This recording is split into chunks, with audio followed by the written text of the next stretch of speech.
Siemano widzowie, z tej strony Prozu. Godzineczkę temu wleciał film od ZGD.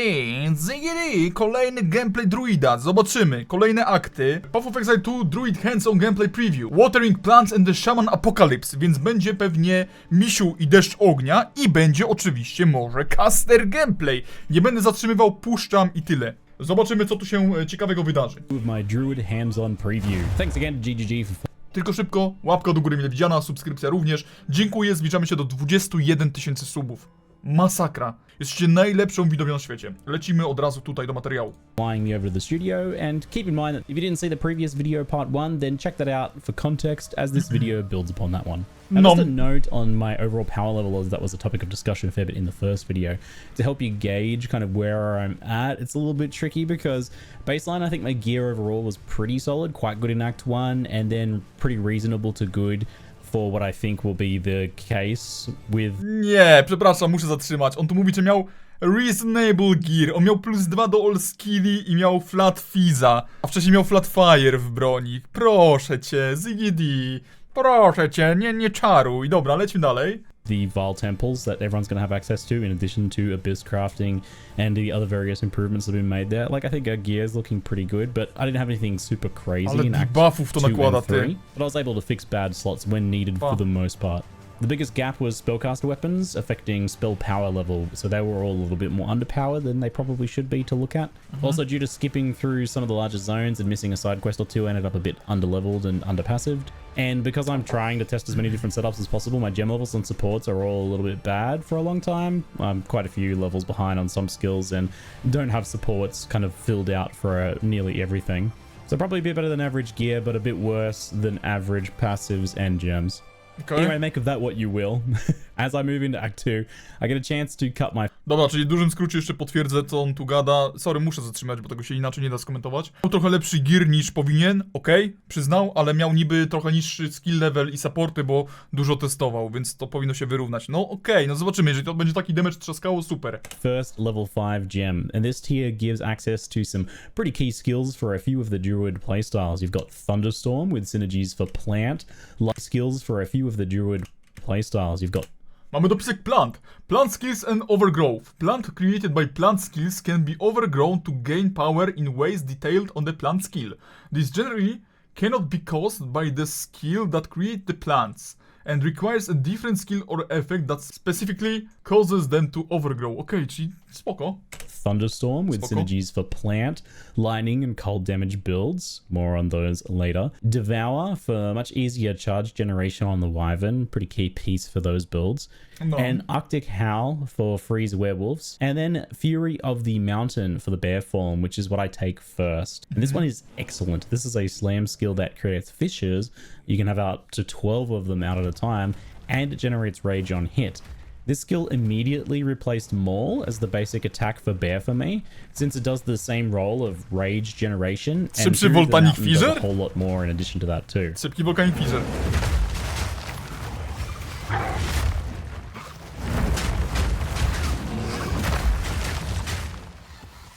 As a Fissure skill, Shockwave Totem can trigger bonus pulses, so that's a lot of extra damage for you. And there's even better news here. The pulses can also generate rage. Increase damage flatowy po prostu. Pod Tytana to będzie można zrobić pod tego Slamera dodatkowego. I ten mój build, który ja robiłem kiedyś w 0.1 będzie mógł być grywalny znowu. O kurde, ten ognisty misiu będzie niezły na bossy. No dobra, już widzę jakieś rzeczy w głowie. So it's a really sick rage generator skill there. That passive ongoing rage generation is super nice for bear form, rounding that out a lot. And on top of that, for Fury of the Mountain, since it's a slam skill, each of the initial hits can trigger volcano projectiles. So you can toss down your volcano projectiles and slam those out. As a bit of a side note, that's kind of related to this.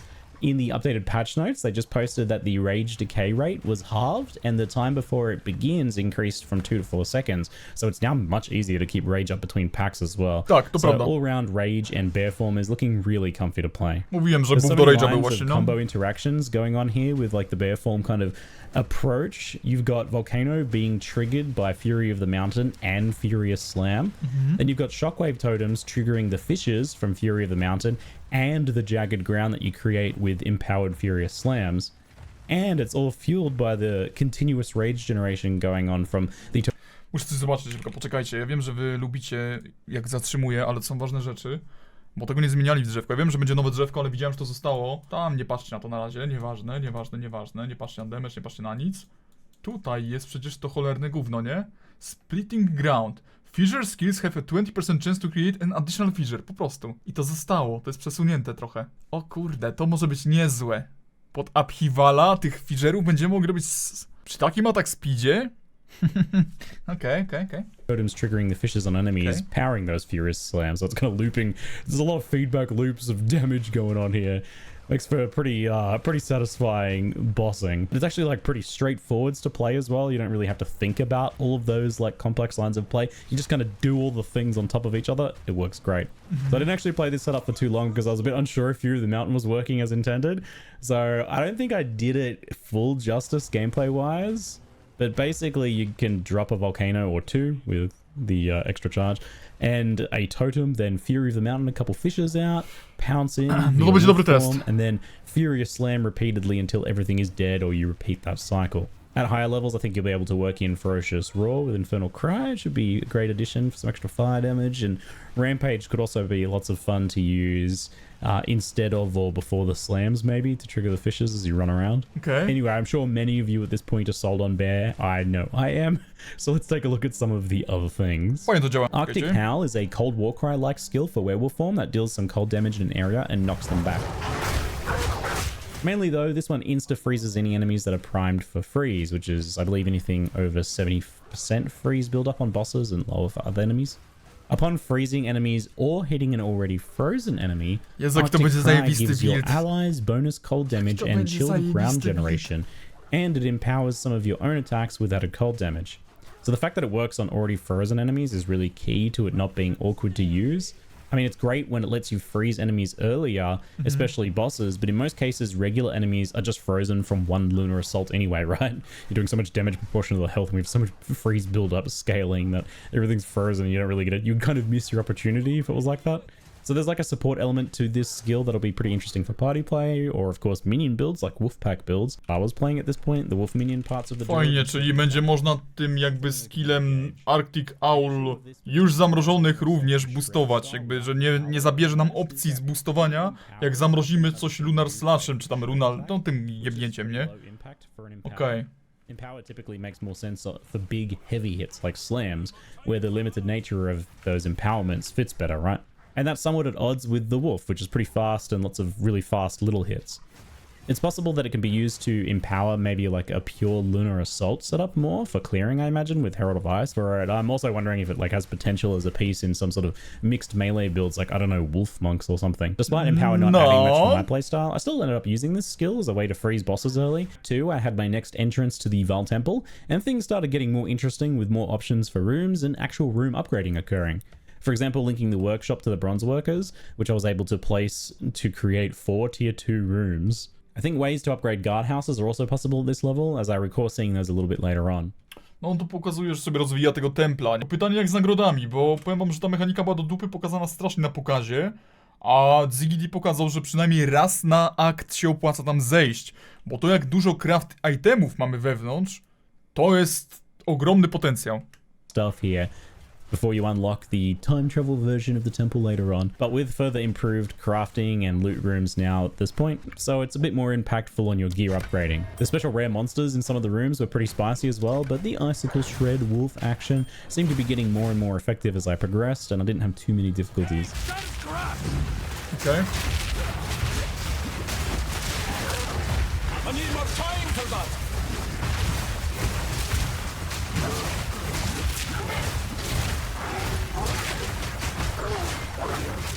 No to wygląda w końcu na jakiegoś przeciwnika, który coś może zrobić. Dobrze. Fajnie. And indeed, after my little temple foray to upgrade my gear, I peaced out and went right into the Rudia fight, where we get to see the power of freeze scaling this setup has access to here. Ile debuffów, ja pierdzielę. Chill, shock, armor break. Sporawo. I think she got to do like one flamethrower attack in between long freezes, which are starting to get scaled by some freeze duration buffs at this point from the tree and support. A damage jest gorszy niż to, co ja będę miał na nim, jak coś. LA form. Ooh. Gorszy jest. So after that, I got to try out Thunderstorm. This is a spell that has a lot of different applications. It strikes an area with lightning bolts over a long duration, so it's just another sustained damage thing you can throw in. But it's a combo piece for quite a few setups because the Rainstorm Ogrodnik build, zaczynamy. Creates, well, rain. The rain drenches enemies. I feel like this is a meme skill at this point, so PoE. Making them have, it makes them have substantial buffs to the chance to be shocked and their freeze build up on the enemies that are drenched. That rain also waters your plants. It's so silly. We'll take a look at that one later, but for now it's pretty effective as a booster akin to, say, Volcano for Ice Wolf. We just throw it down for some extra damage. I used the extra charge to be able to get 2 of them out from the support. Overabundance, and that was a... Dobrze, ZGD. Co tu jeszcze jest? Werewolf versus Balbala. Aha. It was pretty satisfying pinning the Jin in a corner. She's usually quite the pest, this boss, teleporting around and everything. And the ice shards stack and explode right under her when Całe it gets the wall szczęście, like że this z as tą well. builda Get that szybko nice nabija, shotgunning naprawdę, going on. super. It's pretty awesome, even though I actually kind of screwed up the combo by backing off when she was for. Zobaczcie, to jest debuffów. Chill, Shock. Nie pamiętam, co to jest. Cholera, zamrożony chyba? Przebity pancerz. Zwiększony damage, jeszcze to już... Dobrze to wygląda, szczerze. Dość sporo kombinacji tutaj, tego jest. To do some other spells. I should have kept just shredding away. Spoko, spoko. Anywho, I grabbed Devour next and just give it a brief test. This skill allows you to leap onto a colorable enemy or corpses and eat their bloody faces. Pożeranie ciał. Eating faces gives you a flat regen buff to heal up and generates power charges for you as well. This skill represents a pretty big turnaround for the power charge issue for Lightning Wyvern. It makes it really easy to sustain empowered lightning form while clearing.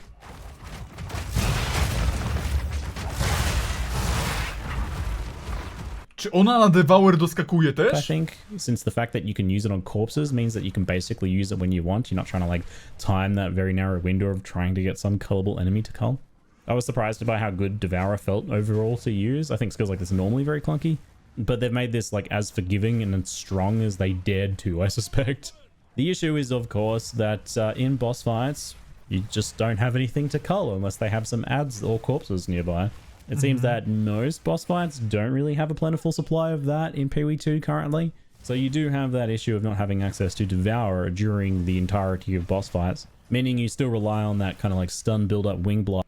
I o tym gadaliśmy, że nie masz opcji na bossie nabijania power charge'y. Jonathan powiedział, że masz Wind Blasta, że na stunie dostajesz charge, no... Raz na jakiś czas, nie? Well for clearing at this point. Of course, Magma, Orb, and Volcano combo exist as a fairly potent fallback for many bosses, as long as they're not like too small and mobile. And Dobrze ona wygląda. as an extra addition now gives you a shock boost and some extra sustained damage that you can weave in. And leave you to the sand! I shall dethrone you, Sekama! Ty, ona też ma dużego stun build-upa i niezłe hity. Żeby się nie okazało, że ja jednak będę nie wilkołakiem, tylko wywerną na tym tytanie. Bo ja buduję tak drzewko, że będziemy mieć tak, od kompanionów, nie, buffa, od surrounded i od two-handów i od shapeshiftów. I full kryta. No musicie mi zaufać, że to będzie niezły build. I kto wie, może Wywka i Werewolf będziemy combo robić. Going for possibly the hardest wolf form, as it's kind of proper melee. But that said, it's decently powerful and it goes just kind of fine with a bit of hit and run and taking advantage of freeze. But I have practiced a lot of Sekima's runs, so that does help. I suggest maybe going for one of the other routes or just getting a little bit overpowered and doing some hit and run freeze action if you're going wolf form in Sekima's.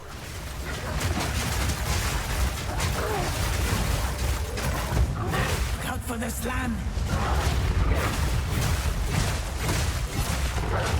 To tutaj damage ma śmieszny, szczerze. Ja myślę, że na tym etapie to będziemy mieć z 3 razy więcej. Więc może wziął sobie do serca to, że wcześniej miał za duże liczby, za dobre itemy? Może? So much heft, and still you fall like the rest.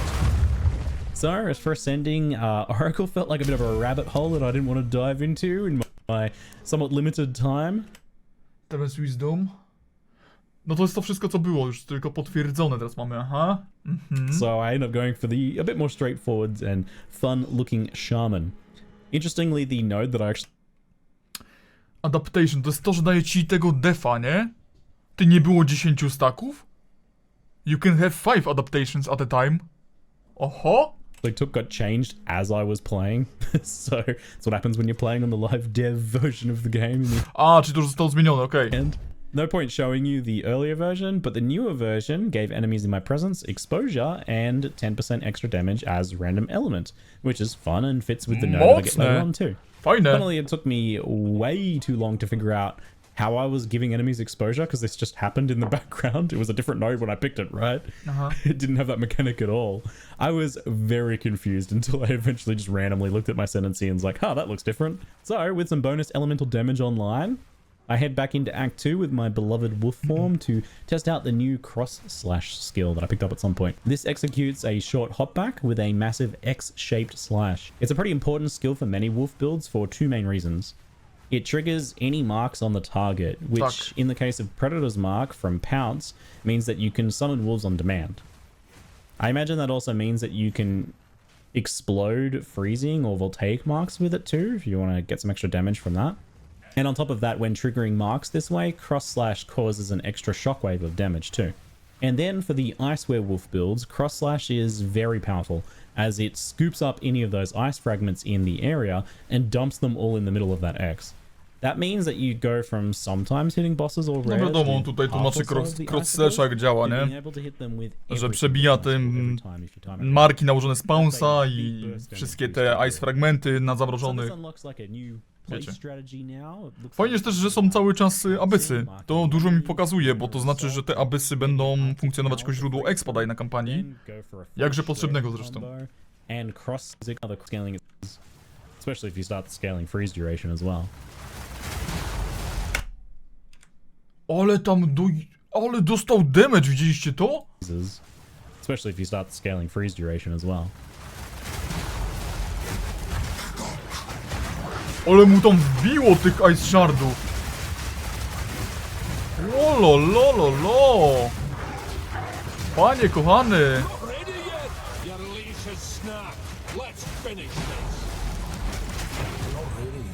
The hopback part of the cross slash could have felt annoying. There's been cases where this has been, the case for other skills, especially when trying to do like single target damage. You don't really want to be like going away from the enemy you're trying to damage.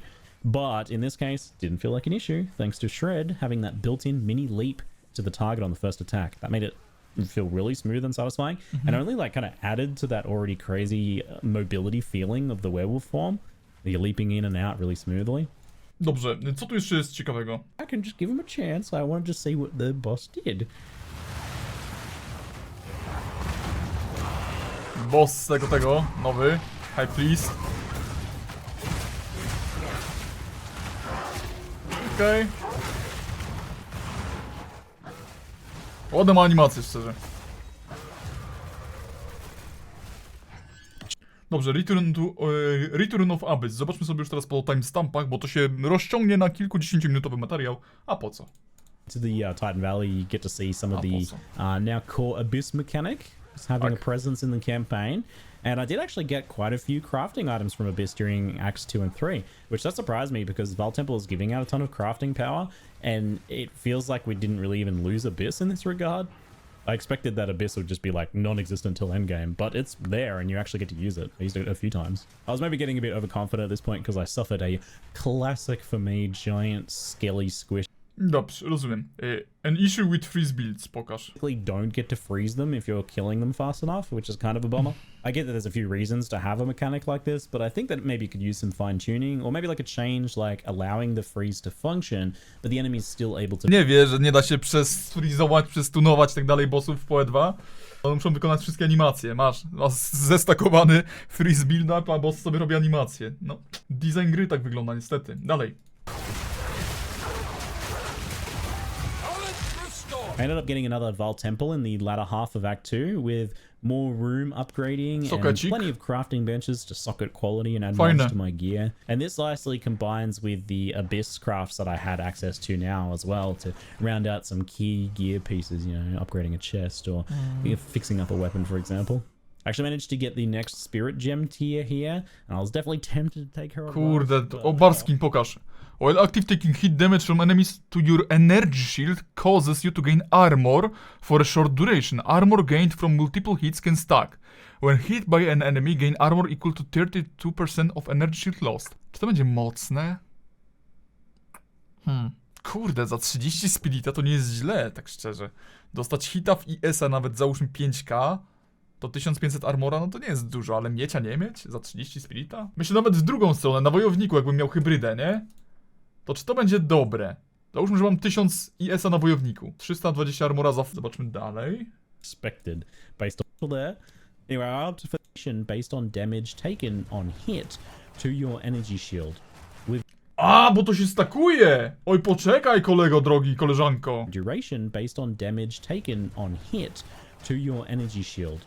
With good energy shield recovery and armor plus duration scaling, for example, I think you can probably stack some pretty substantial armor from this. O nie, to jest bardzo mocne, przepraszam najmocniej. Robisz Warbringera, stary, z recovery, on block. Kurde, dałem Warbringera na S-tier, wszyscy się śmiali, a mam szczerą ochotę zagrać Warbringerem, bo się wydaje przegigantycznie OP. 2k IS-a stakujesz i masz nieskończoność do stakowywania armora. Za dostawanie hitów, jeśli masz regen dobry. Ej, magowie też będą mieli niezłą defensywę dzięki temu. To energy shield regen when my life was full, and that keeps it A, bo właśnie dokładnie, much better than recharge, and that enables Barskin to do a whole lot more, I think. No. It's not really like a flashy skill, but I don't know, I really like this one. It seems fun to build around hybrid life ES, regen, and stacking defensive buffs that like ja to będę grał chyba. more danger, and I like that style mechanic. It's neat. And with Druid having like a lot of access to elemental damage taken to armor, I can anticipate, you know, this having a bit more of an impact as well. Chyba będę to grał, naprawdę. Anyway, alongside Cross Slash, Ferocious Roar, and Spell Totem are the other level 7 gems. Spell Totem lets you link a spell to be kind of autocast by the totem, but in PoE 2 it costs 3 charges. That sounds kind of annoying, but at least for bear form it's super easy to have 3 endurance charges passively and quickly even by just spending rage. So it's probably pretty easy to use it there for some like decent utility spell options, but it's not something I've really given any thought at this point. It seems supplemental for sure. Ferocious Roar looks pretty good. Czyli działa do dupy, dlatego tego nie pokazał. Spell to ten działa do dupy. No tak, no. Krótko i na temat. War cries like Infernal Cry into it to trigger those instead. That lets you use Infernal Cry in bear form, whereas otherwise you'd swap to human form to do it. And that will, you know, pair nicely with the Fire Fisher Volcano playstyles. For whatever reason, I can't really recall. I didn't end up getting a chance to test either of these. Probably because they need like... Dobra, nie testował, to skipujemy.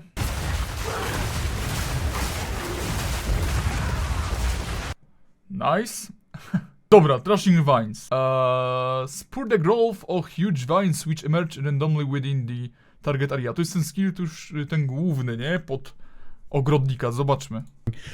Gem level 9 gives Thrashing Vines. It's a plant spell that summons plus plant. Troszkę skipnę. For Entangle, it makes the fishes last longer. And for Thrashing Vines, it makes them 50% larger and do 50% more damage. So really chunky for that. But Entangle's not really doing much. Just making them last longer is not really a big deal by itself. It's not something you would do if you weren't just kind of doing it for other reasons anyway. But that accelerated growth gem adds explosions. So that makes it absolutely worth it. I'm pretty sure you can also do the same thing on Briar Patch too, though I'm not sure I ended up testing that. Na etapie kampanii może być średnie, potem wydaje się być mocne, bo to ma duże pokrycie terenu. Dobra, poka to drzewko, poka do drzewko. Aha. Energy Shielda dodaje procentowo, jeżeli skonsumować Power Charge'a. Co z Barskinem będzie fajną kombinacją, dawaj dalej. Duration, aha. Sustain damage. Physical damage masz... O Jezu, jak ja was kocham. Małe notki dla Tytana, takie piękne. To wszystko dla mnie? Spellcaster. O Boże, to wszystko dla mnie. Star. I tu też są jeszcze. And there's plenty of notes for that in the... Ile ja będę miał damage'a na tym wilkołaku? O, w mordę, kopane. Waliście go colda, gram wszystko pod Fiza. Druid's area, including an actual plant cluster that has a chance for plants to overgrow immediately, even without thunderstorm raining on them. So Fine, that with the support from earlier means you get some exploding flowers when that happens too. So that's a nice little boost. It's mostly physical damage here with the plants. So you could likely walk in the later tornado spell. That's Okej, tam na końcu była jeszcze notka, która pozwala ci, że od razu ci przerosną te planty i będą mogły wybuchać de facto dzięki temu supportowi, nie? To 20% szansy było, więc nie najgorzej. Not bad. And that was putting pin on entangle. I'm in love with building up Dobra, pin. skipnę dalej. I've done that sort of stuff on grenades before. On the other shapes. Skill speed i mana regen. Dużo skill speeda ma, nie? Co to za drzewko? Ziggy, kurwa di, co to jest? Pokaż tego Keystone'a tu, pokaż! Pokaż coś więcej, prośba! Pokaż coś. Classic spell. Armor ES i Elemental Ailment Threshold, też bardzo mocne notki. Spellcaster builds using Act 1 weapons Dużo widzieliśmy, crit hit chance i skill speed, zajebista notka też. into endgame, right? But bear with me though, as I do get myself a physical spell staff kind of soon. We'll come back to this. Cool. Troszkę poskipuję, bo nudy. Just the fact that I was missing a lot of damage. DP, such a nice fizz spell damage too. And I didn't do the math on my crafting choice, so I don't want to hear about it. My old piece of... And I got it just in time to go through the often aggravating Trial of Chaos damage. Dobra, zobaczmy jak to wygląda. I test a little bit later on, as I was still testing the Planty Druid on my new stuff. I just got the staff, let me have a chance with it.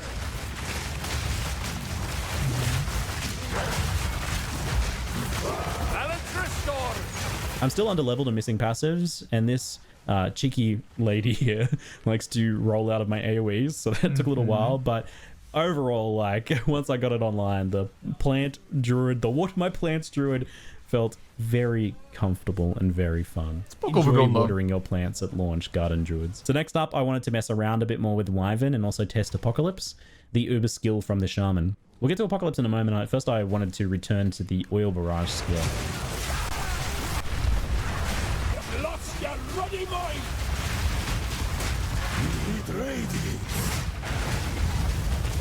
So I didn't get a chance to barrage a boss. Kitsuli died before I could stun them, so, well, good problem to have, I guess. I was surprised just that I was doing okay damage just off the back of, like, basic kind of Wyvern gameplay here, not really doing anything fancy. No lecą te meteoryty w sumie w niego, coś tam biją, nie?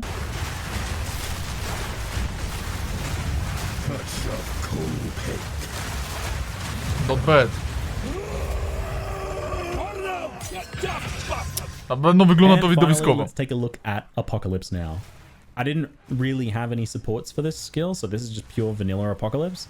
But it's pretty strong right away, and it seems usable pretty often too. Dobra, spell AOE Trigger Lightning Cold Fire Duration Conditional, czyli wszystkim to możemy buffować. 150 glory, żeby użyć. O kurde, dużo. Triggers one of 3 disasters every...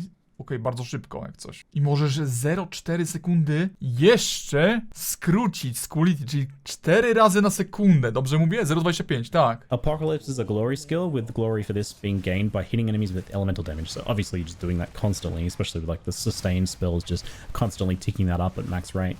So it's easy enough with the added random elemental damage on the node that you get before it as well. So it's going to happen regardless of your build.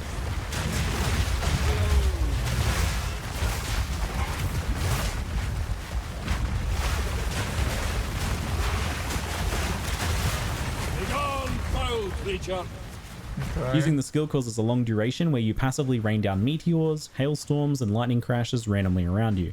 It's duration based as well, so, you know, there's room to make it last longer too if you want. What can I say? Skills like this are really fun. I expected to struggle a lot on the Viper boss. She's tiny, she's dangerous, she moves around a lot. Doing this on Wyvern, I was like groaning, walking up to it, but it was Dobra, to może być huge, jak ktoś to dobrze wyskaluje. Na pokazie wygląda pięknie, ale żenująco mało bije. Ale myślę, że jak ktoś to dobrze wyskaluje pod zaklęcia stricte, to będzie mogło być nieźle. O. So I had a brief moment to play with Tornado, a physical duration spell I mentioned earlier. Pokaż Tornado. It's really hard to do that until ground to empower itself. The only problem is that it's surprisingly hard to do that on the Druid's basic skill set, at least. So there's the Oil Barrage is the only way that I really know of by default, and you can ignite that, but it's a little difficult to do, and it leaves Oil Ground if it's the non-empowered version. So if you have a power charge and you try to put Oil Ground down, it will just use the lightning version instead. So that's kind of funny. So I am sure that there's like some easy spells you can pinch from the elemental tree, or like support gem combos or something to generate ground to empower the tornado. And in the end, it's a fizz spell that you can couple in with the plant, Rainy Druids. No da, no bo potrzebujesz czegoś na ziemi, z czego to pobierze źródło, nie? Są budki na piorunującą ziemię, na ognistą ziemię, te Fury buty całe, także sporo będzie możliwości.